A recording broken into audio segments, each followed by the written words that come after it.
Hey everyone, welcome to The Ordinary, where we take life's regular, everyday experiences and find the extraordinary lessons within them. Today I'm taking it back to 2019. In 2019, I decided to start a little blog post, and I wrote, a couple of posts, and one of them was called Freshman 15. Now, when most people hear about Freshman 15, they think about gaining weight in their first year. But for me, it wasn't about pounds, it was about 15 lessons. 15 things I wish someone had told me before I started. Some of them kind of hit me like a brick, while others crept on me when I least expected them. Either way, they're lessons that shaped how I navigated university and life going on forward. I'm going to take some time to look back at these lessons and see if I still agree with them, or is there something I would change about them. So, let's dive right in. Lesson number 1, failure. I wrote, to be honest, I didn't really face many obstacles in high school, but at university, I got my first taste. I remember doing terrible on my midterms, getting rejected from several clubs, and struggling with some course material.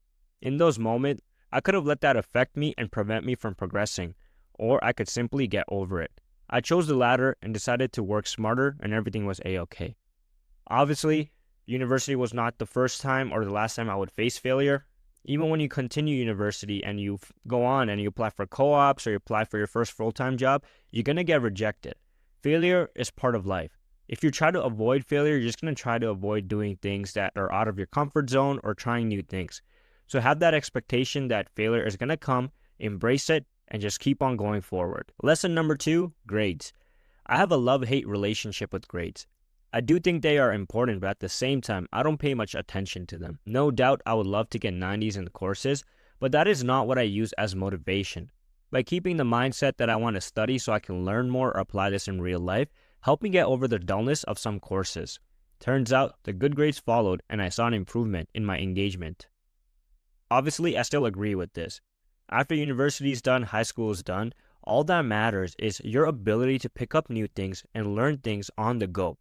Every single one of my jobs, my co-ops, my first full-time job included, I had to learn on the job.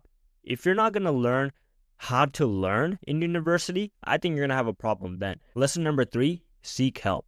At university, you're surrounded by professors, students, and TAs who have a tremendous amount of experience in their fields, courses, and interests. If you're interested in something, struggling with the material, or simply want to see what it's like to be in their shoes, just ask. Most likely, they will be happy to help you as they did with me. This advice, I would say, is really important even when university is done. When you start working, you're going to be surrounded by employees who have been working at the company for longer than you. Put your ego to the side, ask for help, and even when you're trying to learn something new, not even related to work, if you see that your friend is doing really good with something or if you want some advice, just reach out. I think people are always usually happy to help. Lesson number 4, balance. This one is quite important, especially for me. I need some spice in my life, and I love to watch mob/mafia TV shows and movies. As well, I enjoy watching a lot of sports and do other things like volunteer. When transitioning into university, I thought the next 5 years of my life would literally be plain and be packed with work and assignments. However, it doesn't have to be if I learn how to maintain balance. Number 1, I would say is I don't know why I use the word spice in my life. That's kind of weird, but it is what it is. And I would say I still agree with this. Actually, this has become a key important thing of my life right now because if I wanted to, I could let the days pass and just continue working, right? I have a 9-to-5 job that sometimes goes over 5, and there's always going to be work to do. There's always going to be things that you need to get done. But if you don't take the time to do the things you love and find that balance in your life, you're not going to enjoy it, right? You're going to let these days go by. You're going to continue doing the same thing over and over again without actually finding the enjoyment in small things like sitting down and drinking a cup of coffee or going for a walk. Find that balance. Lesson number 5, active learning. This is not something I technically realized in university, as I did this in high school as well. In university, however, it became my go-to learning method. In a week, one course has about 3 hours worth of lecture time. For someone who hates writing notes, that's a whole lot of them. When it came time to preparing for midterms or exams, I didn't rely on my notes much. I literally would throw myself into problems and assignments, and if there was something I didn't understand, only then I would go back to my notes. This helped me better understand the course material and helped me save time. I still agree with this, and I think that writing notes, it's not the best use of your time. Instead, pay attention in your lectures and practice these problems when you go back home or whenever you're sitting down to study. I think that'll kind of help you get an understanding of where you lack knowledge, and you can focus on that instead of trying to figure out, like, okay, do I need to rewrite the lectures? Do I need to highlight this? X, Y, Z. You know what I mean? Spend that time to actively figure out and test yourself what you need to learn. Even in the workforce, you can apply this. When you're faced with a problem, try to attempt it first. Don't try to learn about it. Don't try to like spend time avoiding it. Just dive right in. And sometimes that's when you do the best learning. Lesson number 6, I wrote, eating well. When it comes to my diet, I like to think of myself as a machine. I need fuel, and there are different types of fuel out there. To perform my best, I chose to give myself the best fuel and avoided the crappy ones. By eating a cleaner diet, I saved myself from feeling fatigued and guilty throughout the day. I still ate nachos, pizza, and other such precious foods, just less frequently. Obviously, this is not only applicable to people in university. If you want to feel good, if you want to look good, and if you want to perform good, you need to fuel yourself with the best food. You guys can all probably relate when you are on the weekend, you're eating something greasy, you kind of feel lethargic after, or, if you're during the workday, you had a lunch that's kind of greasy, heavy, feel kind of slow, and you need that afternoon nap or coffee.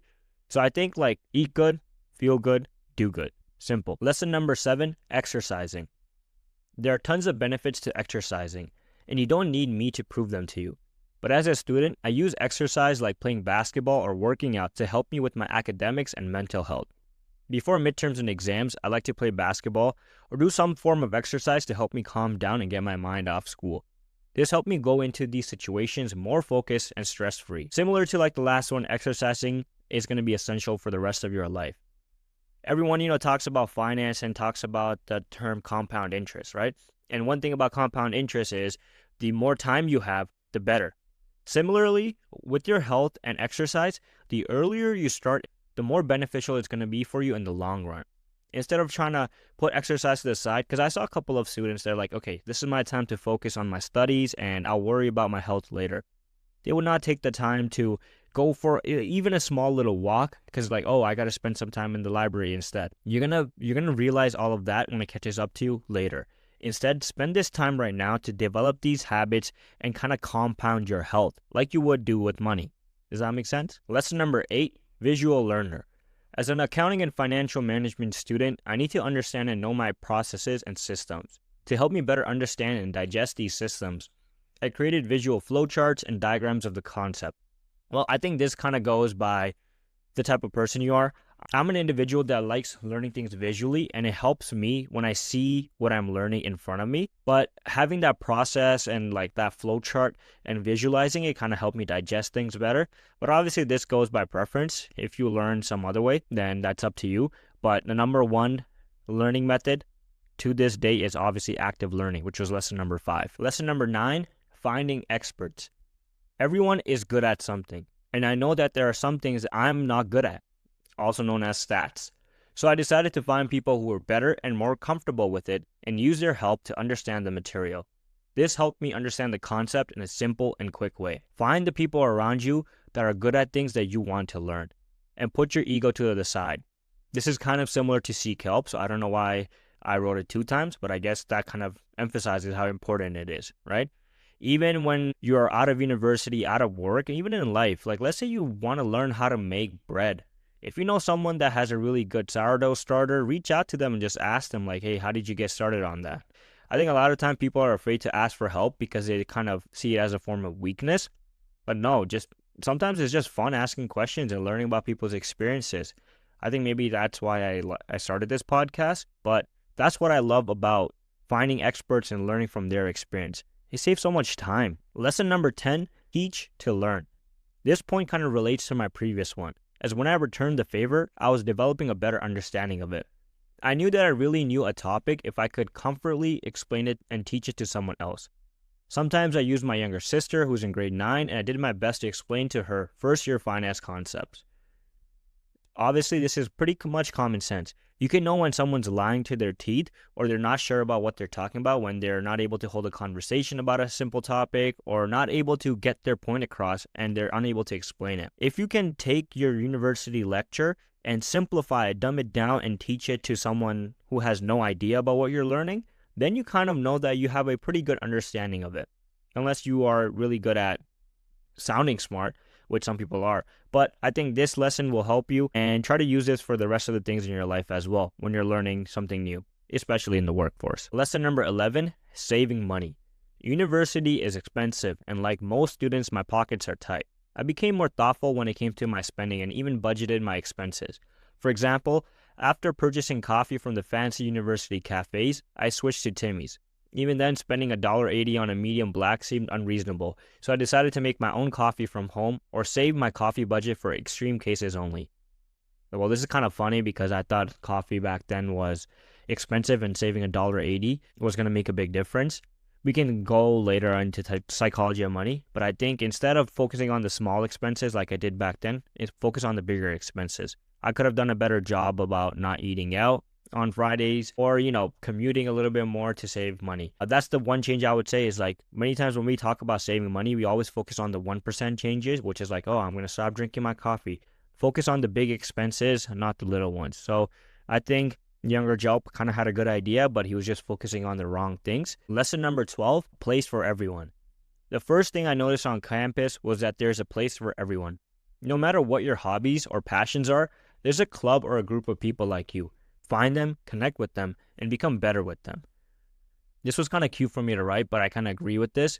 University is a place with diverse amount of people, and you're going to find someone that is going to be into things like you.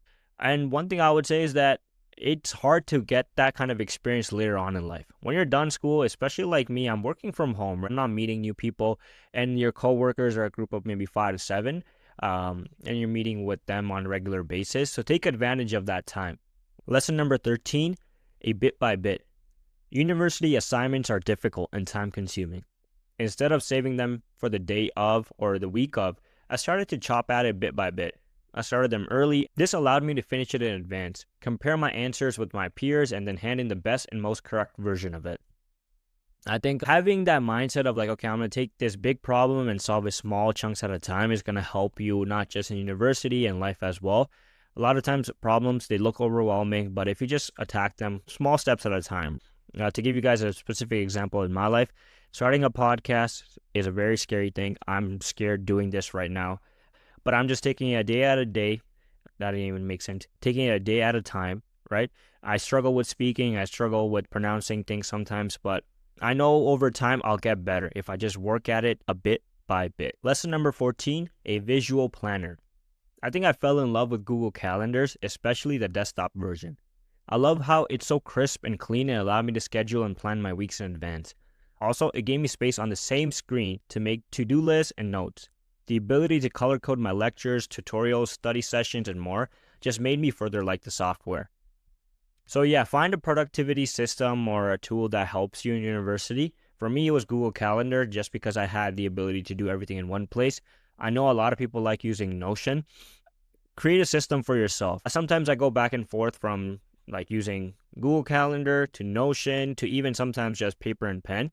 Find whatever works for you in that moment and try to take advantage of it. Lesson number 15, responsibility. Unlike high school, you're solely responsible for your own development as a student. The professors can only do so much given the size of lectures and faculty. To prepare better, you need to go out of your way and do the readings in advance, Google things you don't understand, and create your own review material. Yes, you're going to have to become responsible for your own learning and your own development. I think that's a big change from high school, because in high school, your teacher will give you assignments, will kind of follow up on you to make sure that you hand it in. If you learn how to become responsible for your own learning and just your own development, it's going to help you later on in life. Once you graduate university, no one is there to tell you what to do. Literally no one, right? Society might have expectations from you, but if you decide to like just sit and rot in your bed, no one's going to say anything about that. Maybe the people who care about you are going to check in on you, but no change is going to be forced upon you until you decide to make that change. Responsibility is something that university does a great job of teaching. And to all the people that have been in university, I think that's one of the biggest lessons we all take away from it, is that it's the first time where you're an adult or you get to experience that kind of independence and freedom. But if you don't handle that independence and freedom in a responsible manner, it rather sets you back than helps you develop into an adult. right? So take that opportunity, especially in university. The biggest lesson is learn how to become responsible, learn how to take things in your own hand. And that's it for today's episode. I still agree with the majority of the things I said in 2019, and I believe that the importance of those lessons just became stronger. If you enjoyed today's episode, share with someone who could use a little guidance or reassurance. And hey, if you have questions for a future episode, send them my way. I'd love to hear from you. Until next time, remember, the ordinary moments in life often teach the most extraordinary lessons. Take care.